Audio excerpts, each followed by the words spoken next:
Hello and welcome to another episode of Street Level Marketing. I'm your host, Mark Lamplu. We got a very special guest with us on the show today. His name's Arturo Adiva, and he's the founder of Old Leads to Sales.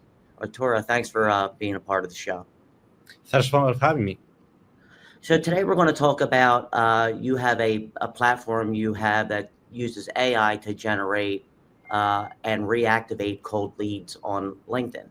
So I was looking over your profile and I said, wow, this would be a perfect topic for a show, because that can benefit multiple businesses. And I think a lot of the topic, and even in the business that I do, is, leads. You buy them, it costs thousands of dollars to generate them. And, we want to figure out ways to maximize how we, contact them and stay in contact with them.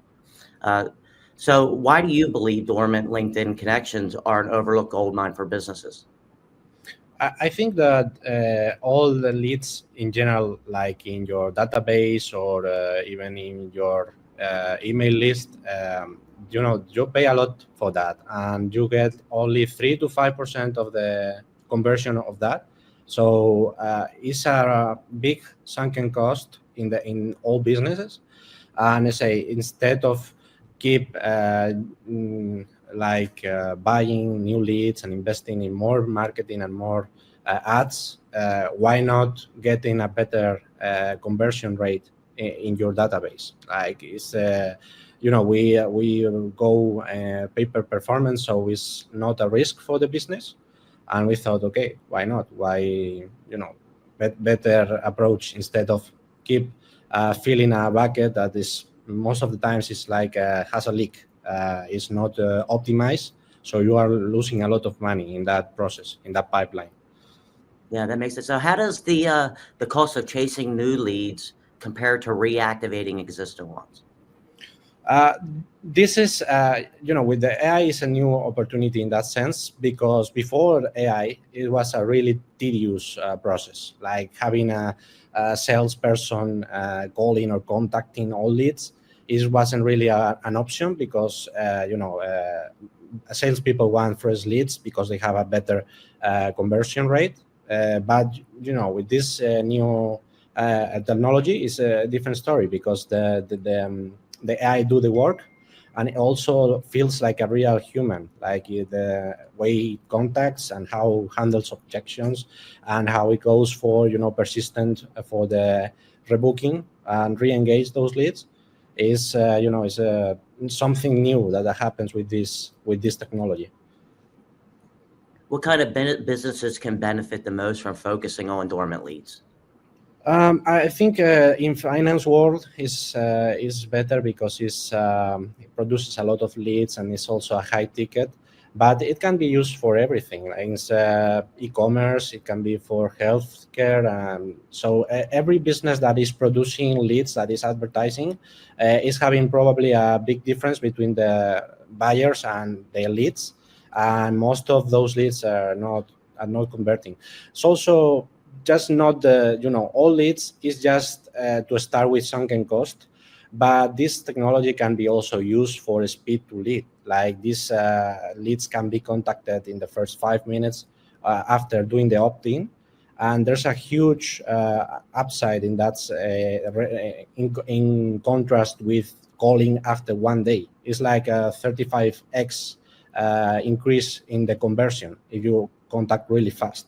So you start with all leads that are not used, that is a sunken cost, and then you can improve the whole pipeline.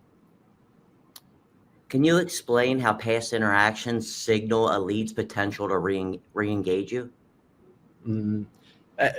Again, sorry? Like, how can you tell by past interactions, from your leads that they can potentially re-engage you? Like, is there signals that you see? Normally, it's always the same patterns that some people are good leads. It's not like they are not responsive or they don't want or not interested in the offer. It's just their life is busy. They get someone calls him and then they forget, and they realized they had a problem a couple of weeks after. So it's just a bad timing. It's not like they are not interested, because if someone puts the contact information, 50% of the times is because they are really interested.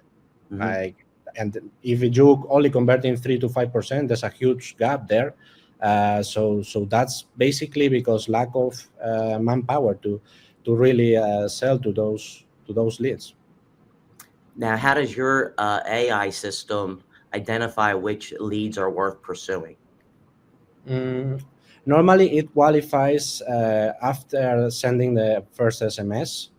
They start to go, responsive, non-responsive, really interested, and goes for the call. But the first message is more or less the same for everybody.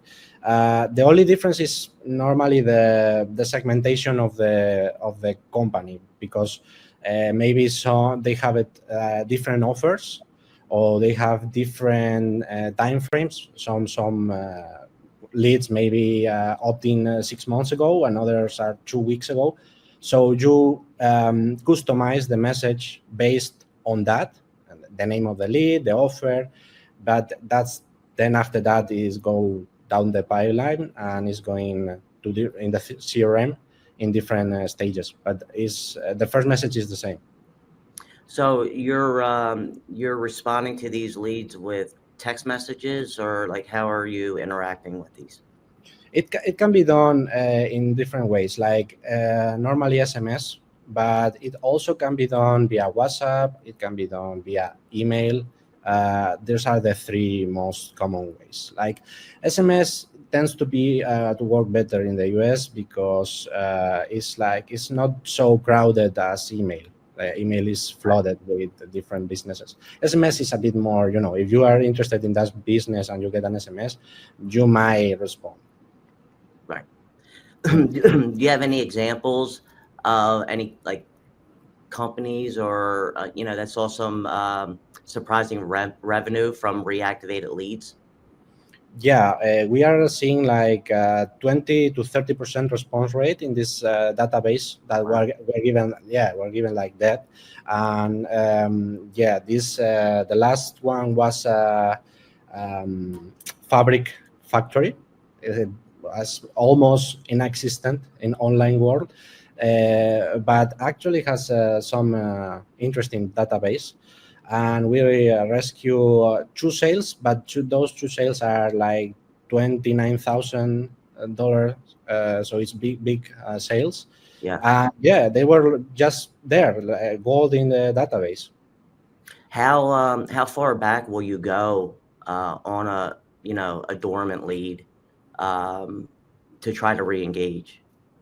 You go until they say enough, like just delete me from the database. They don't fall into a spam at all. If the lead says, "Oh, I don't want, I'm not interested, I don't want it," the bot just take it out from the database. But if it's like, yeah, I don't think that works, or that kind of objections, then it's gonna go until it's a hard no. Like, it's, yeah, I really don't want to, I already have it, that's the stop for them. But it's not falling into spam at all. Okay, yeah, and that's another question I had, because it's a problem that I have fallen into here at a business I'm working with. They have their spam score, uh, it's through the roof, so they're trying to get it under control. Mm. Do you check these emails before you send campaigns to make sure that they're still active and things like that?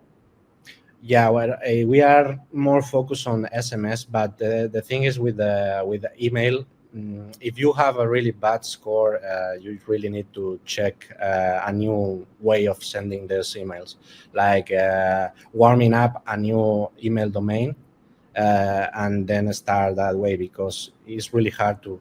I mean, I'm not saying it's impossible, but sometimes it's not worth it. It's preferable to look at another way of contacting those leads, and obviously audit why did you end in that category, because the best way is to not get there. Mhm. Yeah, they figured out the problem. They're the solution now, but it was, Oh, you know, okay. you were talking about the spam score made me think of that. Mhm. No, um, I would go for a second domain that is similar, that they recognize the brand, but it's not black how to say that, blacklisted by the email provider. Now, the SMSs that you're sending out, are you sending them out through your platform, or do you use like a third party SMS platform? Normally, you integrate everything with GHL, Go High Level. We used to do with a developer and stuff, but at the end of the day, I think this platform has everything. Is a bit complicated to use. I have to say, there's a learning curve. But when you have it, it's like all in one. Well, we use also NetA in other make and stuff, like to help with the automation and to customize the email so it sounds human. But aside from that, the CRM and all that is in so go high level is helping with that. Yeah, thanks. Well, we're coming up on a break right now, so we're going to have a few messages from a few sponsors, and we'll be back with street level marketing after this break.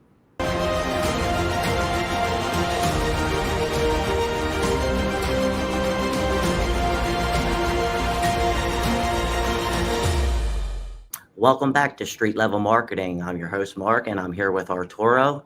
And we're talking about, engaging leads through text messages and email. And Arturo's a platform that's AI driven to help re-engage cold leads and interact with those. And right now, I want to talk about, crafting a human-like engagement with AI. I think a lot of the times, and some of the fears now with AI is it's might be robotic, and it's not a human experience. And what sets your AI's human-like engagement apart from like traditional automation today? It has to be some work done to adapt to the voice of the business. Have to put the prompt in a way that is using the same language and taking the information from the owner or at least the brand, because otherwise it's gonna look the same than every other chatbot. And I think that people is starting to notice that to pick really fast that is a AI content or is a AI agent. And yeah, there's a subconscious thing to reject that, to like they don't see it anymore. It's like when you see a lot of ads that are the same, you get accustomed and then you don't pay attention to that.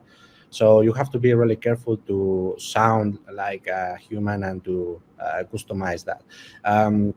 You also can make some things like more advanced that they remember details about the lead, and that's definitely sets apart like the interaction. So yeah, it's not as easy as automating everything and putting the same message, but that's not working. It's definitely, you have to be everybody can do that now, like to put the same message for everybody. So you have to do something else if you want to stand out.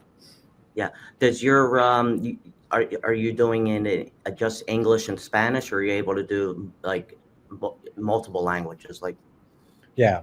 Now you can put every language. Like the changing the prompt is really easy. If you have like the core sequence that is working and is converting, you can put it in any languages.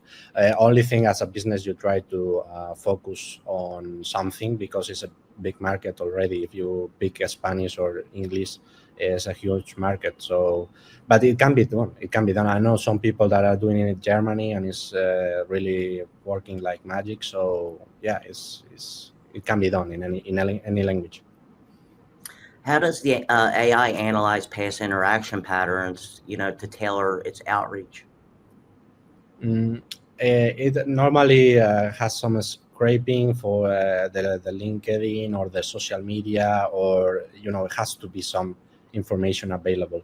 Also, can be like the previous interactions you have, like maybe exchange of emails. It can be as complex as you want to make it, but normally you don't need to be that, going that deep. It's using what is the lead is giving in the conversation to make it, to make it more human. Like it's a you can put delay also, that like it's not responding in 1 second.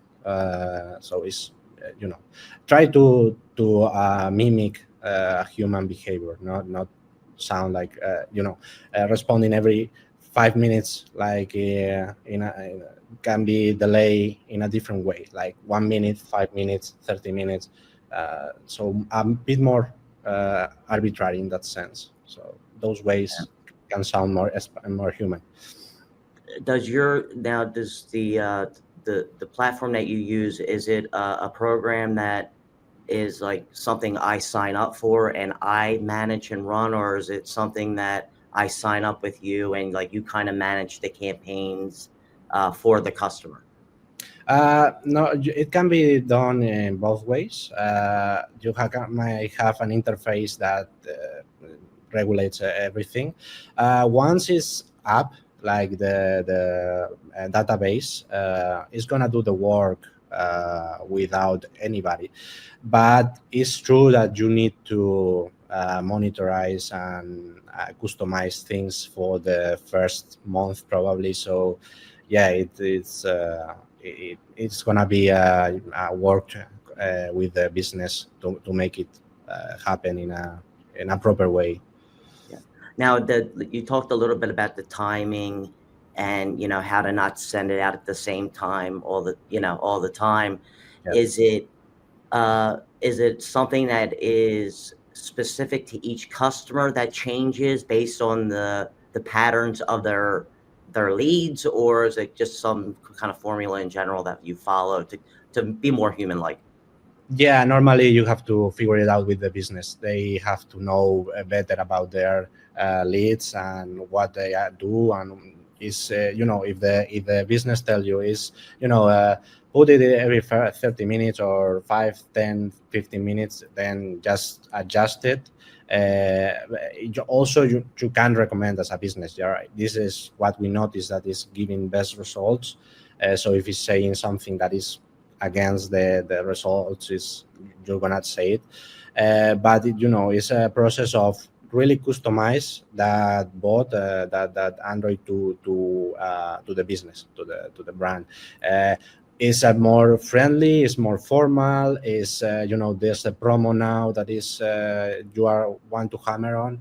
That's the kind of things you have to customize with the business to have something unique and more human, or at least close to human, to do that business.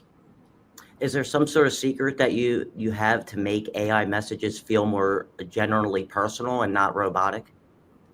I would say it's a matter of testing, but if you are clever, you're gonna end not noticing. The main thing is that is really solving the problem for the customer. Like, is really saying what it has to be said, and is moving the client down the pipeline. So that's the most important part. I mean, I'm not noticing that the clients, even when they have the sales call or whatever, some people know that they have been booked by a droid, right? But it's not a problem, as if it's efficient, if it's doing a good job. It's not that a big thing, right? Is I think is you might have that content created by the AI. It's not a problem, but it has to be sounding like it's someone is behind, caring, customizing the thing. It's difficult to explain, but I think it's. I don't know if I get the message across. No, it makes complete sense. Yeah, it's got you can know that it's an AI driven response, even the person behind it, but it's still got to feel personal, and that somebody's like steering the ship, so to speak. Yeah, no need to fool anybody. Right. Just do a proper job. Like it's good communication, and it's not sounding I'm talking with a bot, but it's also not doing a good job. That's terrible. How does the AI handle objections and hesitations from re-engaged prospects? Yeah, it's that's getting by a lot of data. This has to check all the objections and how salespeople handle it. So this has patterns for everything. Like for I'm not interested. This sounds like a scam. It's too good to be true. Blah blah blah. All that they have seen it thousands of times, and now they know how to handle it.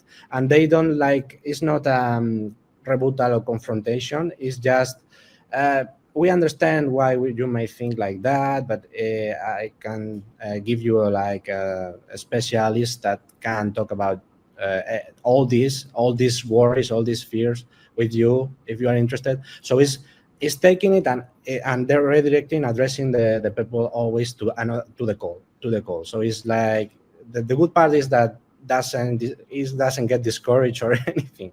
It's really reckless. Not reckless, but relentless. Yeah. Now, how far down the process does it go with the generation? Like, does it schedule appointments?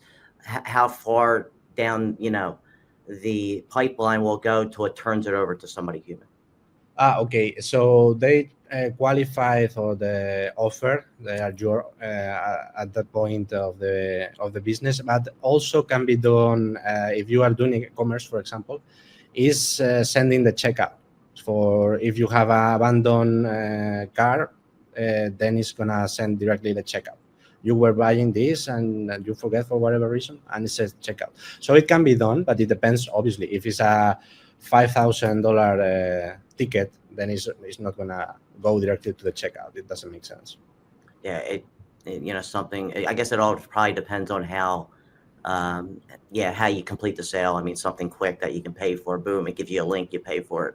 But if it's Exactly. something that requires somebody to go through a process, Yeah, it turns yeah. it This over. this process with e-commerce is working really well because sometimes people just life gets in the way and they were buying something and it receives an SMS and say, "Oh wow, yeah, I want to," and yeah, that's recovering a sale without any investment from the business. So it's found money actually. Well, we're out of time for this particular segment. We got to go to a commercial break and hear some messages from our sponsor. So we'll be back shortly with Street Level Marketing. Stay tuned.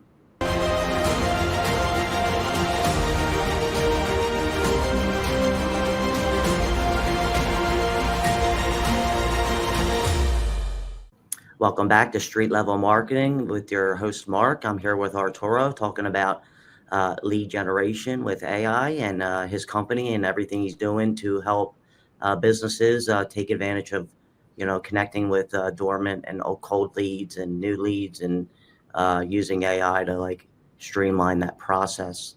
Now I want to talk about, the interaction with the AI and implementing it with your LinkedIn and how we track those, results. And, how does the system integrate with LinkedIn without breaking the terms of LinkedIn's service? Yeah, what I see with LinkedIn is that you can do the connection request. You can send a first message. It has to be customized because otherwise it doesn't make any result. And after that, you have to normally take care of the interaction, right? It's about building that relationship, but it can take you some heavyweight out of the equation. And there's some softwares that are authorized for that, as long as they don't break, as you said, the terms and conditions. You can do it. But it's changing all the time. Lately, I heard that Apollo is having some problems with that. That is a software that Huh. used to be really used for that. So yeah, you have to be careful. That's why limited to the connection request is not a problem, and also the first message, but cannot be all the automation, all the whole flow. I notice also that that you really need to build a relationship with the people. Like, Uh, what are you doing? The people don't care about you until you care about them, what they are doing, and understand the business, and build a relationship with a bit more of patience, real relationships, because otherwise, everybody's spamming buy, and it's gonna be difficult to stand out when everybody's doing it. yeah. And I'm assuming maybe LinkedIn sort of now they're coming out with a lot of their own tools. They probably make it a little bit more difficult for like third party companies to integrate because they want users to use their own. Hmm. Yeah, definitely. If now is, I mean, everybody's in AI, Yeah. and the big players are gonna integrate in their own platforms with the rules. So it is what it is. It Yep. happens all the time. Yeah. What are the first steps a business can take, if they want to start reactivating and re-engaging leads with your platform? Like, what do they have to do? Best is to audit the business, like how is the database, what they try to reactivate those, and if the database is good enough and they have a good conversion and a pipeline in place to actually benefit from the service, then it's a no-brainer, because we are only doing it pay per performance. That means that if you don't get any sales, we don't get paid. Uh, So I think there's no risk, there's no downside for them. Just try it, and if it's not working, it's not working. At least you know that that database is not. I mean, you can delete it if it's that problem, because normally if you have a CRM or you are doing email marketing, you are paying for those leads. So at mhm. least you are saving that. Yeah. So, do you have a like a dashboard that? Not at the moment. We don't have a dashboard. We are building an interface now. But what we normally do is that we go in a call, like 15 minutes. We see the demo. If they don't have time, I can send you the demo and just check how it works, because you can talk with the bot and simulate what you were doing with the lead. So try to break it. Try it as a good client. Try it as the worst client, and you can see how it responds and how it's gonna book re-engage that lead for a call. Yes. So one of the things I like about AI is that you can build how the service is working. So you don't have to believe me or trust me that it's gonna work like that. You can see it for yourself. And if you think that in your database that can work, then we implement it, and and we can go from there. Wow. What metrics do you recommend businesses focus on to measure their ROI? Normally, in this case, is like the um, LTV. We can see that is working in that way, and also every stage how it reacts, because normally we do a test with 100 to 200 leads. If we with 200 leads we have 0% conversion, it never happened, but it could happen, then we don't go and scale with the whole database. So normally it's just the percentage of the conversion rate between uh, the initial number of leads and the final number of sales, and that's good, because even if it's 1 out of 200, is a good number. Normally we have between 5 and 10%. That's a really good number for the dead leads. Yeah, I mean, they were getting really nothing for them, Yeah, right now. So if you get 1 out of 1,000, it's more than you had. yeah. Yeah. How long does it typically take till you start seeing tangible results, Mhm. from this, how you're doing it? Yeah, normally the implementation takes between 1 and 2 weeks, depending on how quickly the tech team sends like the implementation, and then we say 1 month to see to go through the whole cycle. It's gonna depends also on the businesses, because some businesses has a sales cycle that is maybe 6 months, 6 months. So it depends, but most business is 1 month, 2 months, you're gonna see something, right? Are you, is there kind of like a limit to the amount of contacts you want to try to engage at a time for you? Like how does that work? Like how do you determine?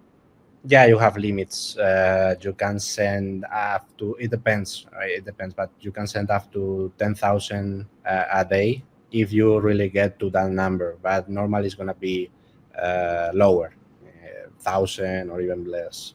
So you have to know how to scale that.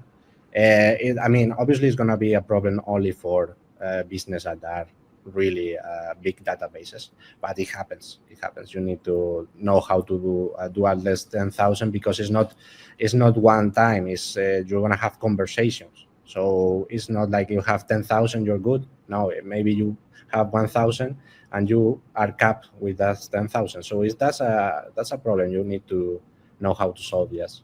So Yeah, scale. you have to kind of, sorry to interrupt, but I guess you kind of you also got to build out your flow because like, yeah, like you just kind of said, you're going to send maybe 1,000 out. You may get some that purchase right away or, commit right Yeah. away. And then a couple hundred, you know, Yeah. respond or appointments, so you got to build that pipeline out. Yeah, and sometimes you have a combo of 10, 20 messages to schedule a call. So yeah, it's definitely not one per lead. It's gonna be at least 10 to 15. Yes. Yeah. So you say that you only charge if there's a sale now. So how do you determine the pricing? Is it different for the business, or is it like a set of like a percentage? Like how do you Yeah. determine that? Yeah, and we normally do a percentage, and it depends also on the terms we agree, because sometimes some business prefer to pay by book appointment instead of the final sale. So we have to check case by case. But yeah, it's definitely always a percentage of the profit. We don't want to be a expense for the business, but found money, but it's money that you are not gonna recover if you don't know how to do it. So still, it's a good way, because sometimes a setup fee doesn't make sense. Maybe you're losing money with that. And sometimes it's also bad for us, because maybe it's a setup fee of, I don't know, 5,000, and then the business is recovering 200,000. So it doesn't make sense for us, right? So I think it's more fair, and we also have a skin in the game with that. So I think it's a good offer for that. No, I love that approach because it kind of you know it shows the consumer, the person you're trying to work with, that you stand by what you do, and it's probably going to perform because you're not going to sit there and do all the work for nothing. Yeah, yeah. That we are also. I mean, we are paying for the SMS, and we are putting that time, so it's also a risk for us. But we have been offering that service for. We started like a couple of months ago doing customized solutions for companies. Like in Spain, they has 50 plus employees, but we realized that, okay, yes, big projects and big pay, but also a lot of work. It's maybe 1 2 months just developing for solutions for one project. So we take some of that solutions and offer in a different, like, close way outside of the customized solution. And we saw that this solution is something that is a pattern in most business. They have leads that are not using, that are not converting, and we is more scalable, and also something that is we can get to more business that way. So that's a bit of the origin of this. Right. We're out of time for this particular segment, so we're going to go to another commercial break, come back with our final set of time with the show. We'll be back after these messages.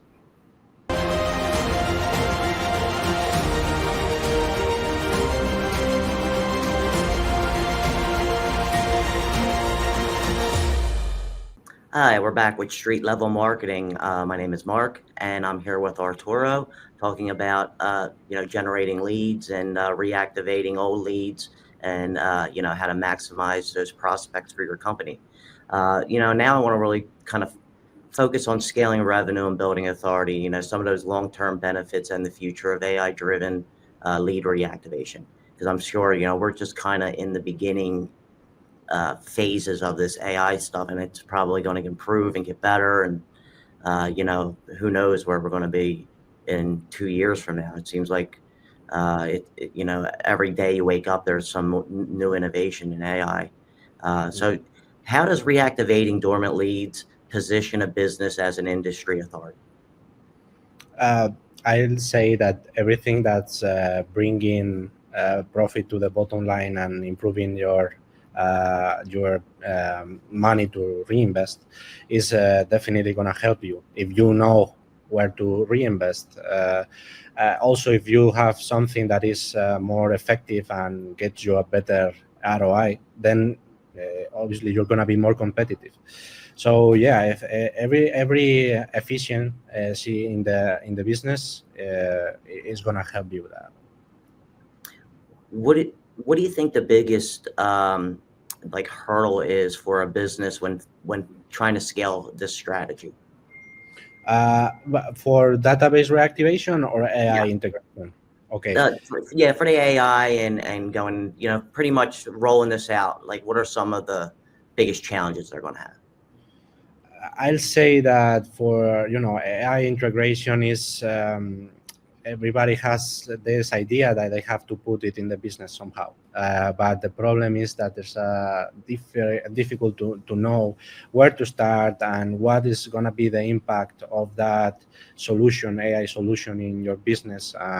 So yeah, there's a bit of anxiety in that sense. Like I have to, but I don't know where to start. So that's amount of tools and information all the time is not helping either.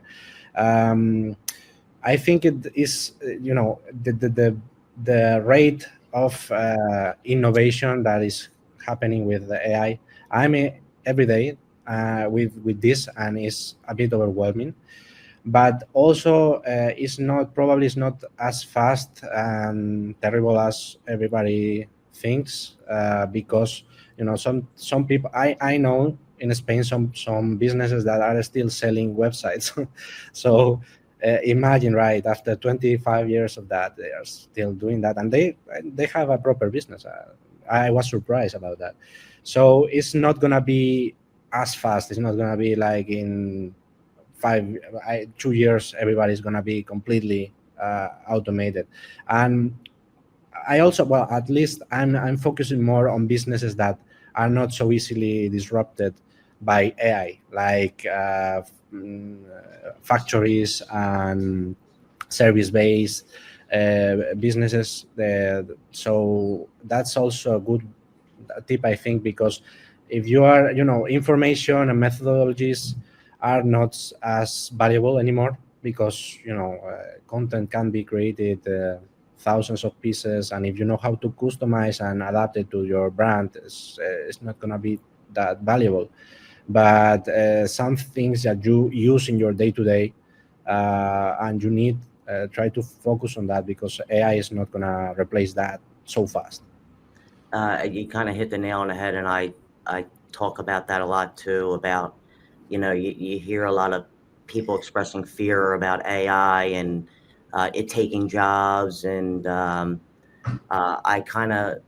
personally I disagree with that. I think like with agencies like you're talking about with websites, I think the days of getting $50,000 to build a website, as an agency are kind of over. I think it's going to come down to more managing it at scale using AI tools to complete tasks. And I already see it. I see these ads on Facebook, full marketing services, $500 a month. They're using AI tools to do that stuff.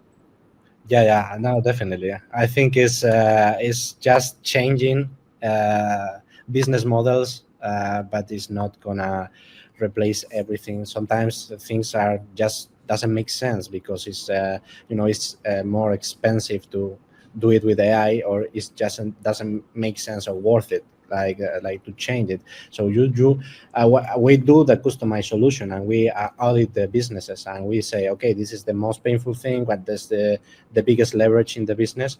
But you don't need to put AI in everything, right? That's over AI everything at this point doesn't make any sense.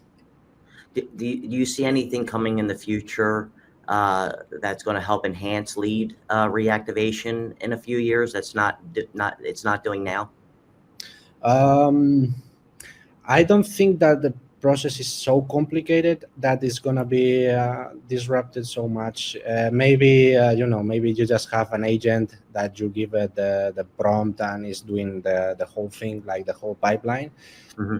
Maybe, I don't know. It's just an speculation, but it's not like the most difficult one. I think that the agents now is what is gonna change things, because it's just not doing the prompting. It's just doing like the I want this outcome, and I want to have it done this way, and you have to be good just giving the agent the prompting and all that. But what I see so far with the agents is not as impressive. But obviously, 2 years ago wasn't impressive at all. Anything relating, yeah.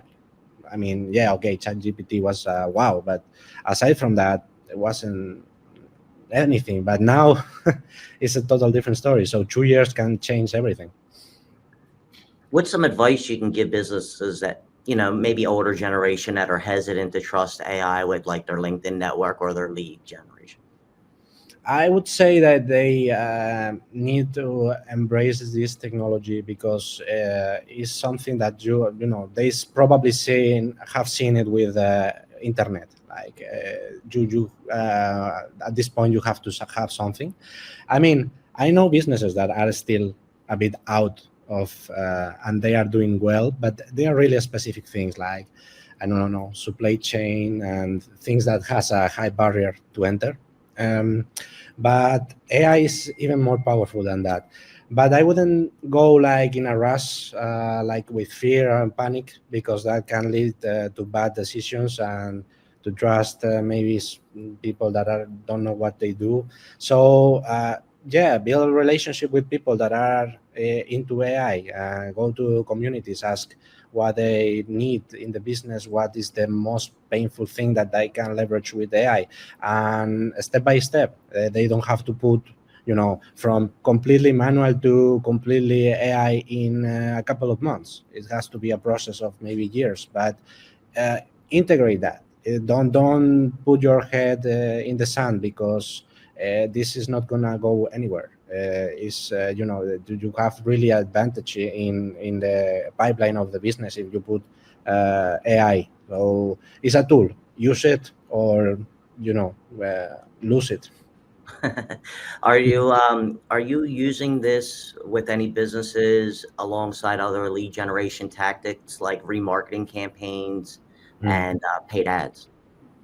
At this point, we are not using that, because we are just using warm network. We have so far too much projects for that, but Mhm. it can be used. It can be used to enhance everything in the marketing side and in the business side. You can really implement this. You can put ads and do retargeting with those. You can put it in a fresh leads. You can start, instead of doing like the classical newsletter, you can just use this bot to start talking with engaging with the leads.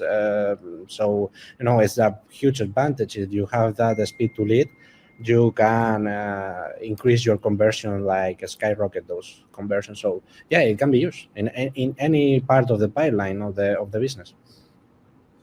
Any really like groundbreaking success story you can share from somebody that implemented this?